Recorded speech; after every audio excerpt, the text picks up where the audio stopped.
On this episode of China Uncensored, nothing screams peaceful development like a gigantic military parade.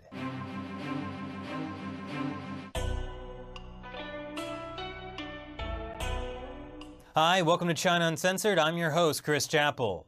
Yesterday, China celebrated the 70-year anniversary of its victory in the Chinese People's War of Resistance against Japanese aggression. Oh? What's that?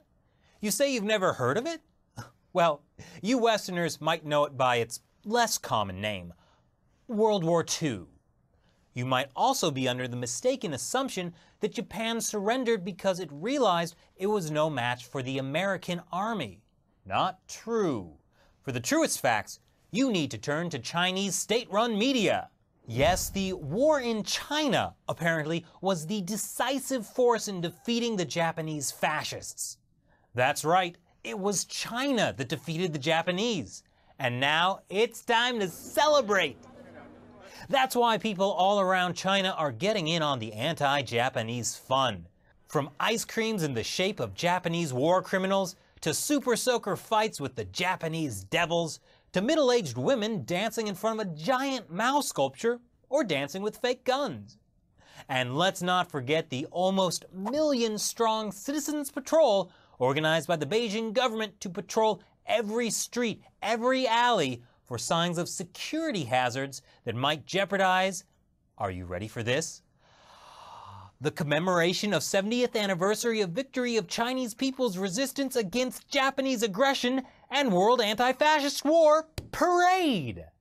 Don't be fooled by the 12,000 soldiers or nearly 200 of China's latest aircraft or these never-before-revealed missile launchers capable of delivering a nuclear missile to the continental United States.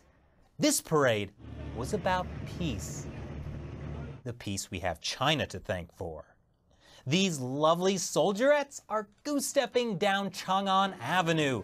That's Eternal Peace Avenue, outside Beijing's Tiananmen Square, a place also known for eternal peace. I mean peace. Ah, that's better. And the amount of preparation for this parade was staggering. A full rehearsal was held in August, and everything had to be perfect. Everything had to be in place, from the perfect alignment of hats to even... Well, they don't want the parade to be a bust, do they? And nothing says celebration over oppression like heavy-handed government restrictions. For both the rehearsal and the actual parade, there were massive shutdowns of roads, railways, shopping districts, and a ban on hotel reservations and art events. And do you think this beautiful blue sky was a blessing from the heavens? Nope.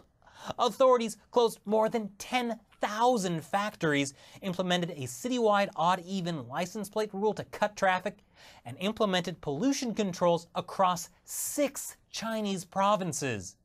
And hey, you know what makes a beautiful parade super fun? Taking photos and not being able to post them to Instagram. 1, Instagram's banned in China, but 2, the wireless internet was shut down.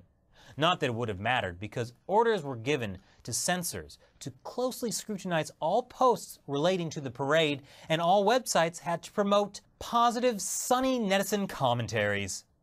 But who could find anything critical to say about the Communist Party's victory over Japanese forces?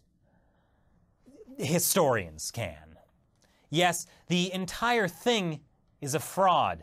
And not just because these women are models and not actual soldiers. It turns out that the Chinese Communist Party, the ones hosting the celebration about how great a job they did fighting the Japanese in World War II, actually did almost nothing to fight the Japanese during World War II. Almost all of the actual fighting was done by the Nationalist Party, which was governing China at the time. When the China front of the war broke out in 1937, the Nationalists had 1.7 million armed soldiers. The Chinese Communist Party, the CCP, had less than 1/20th the number of troops, and they were poorly trained at that. That's why every single major Chinese battle except one in the entire 8-year war was fought by the Nationalist Army.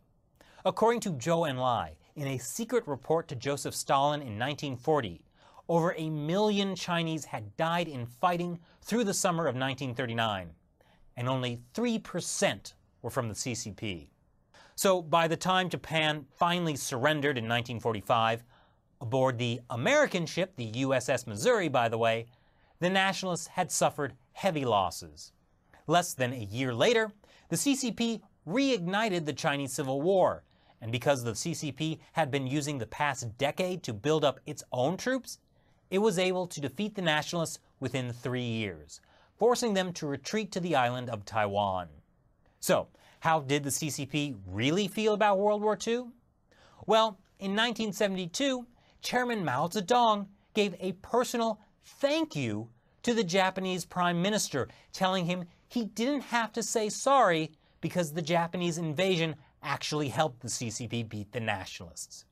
Yes, Chairman Mao actually thanked Japan for invading China.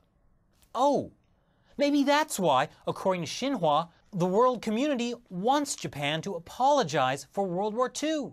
Because if it weren't for Japan's invasion, China would never have been ruled by the Communist Party, and today it might be a democracy like Taiwan. But then we also wouldn't have seen 70,000 doves released over Tiananmen Square. Ah, peace. So, what do you think of the CCP's glorious history during, the War of Resistance against Japanese aggression? Leave your comments below, and hey, if you like this episode, click that like and subscribe button. Once again, I'm Chris Chappell. See you next time.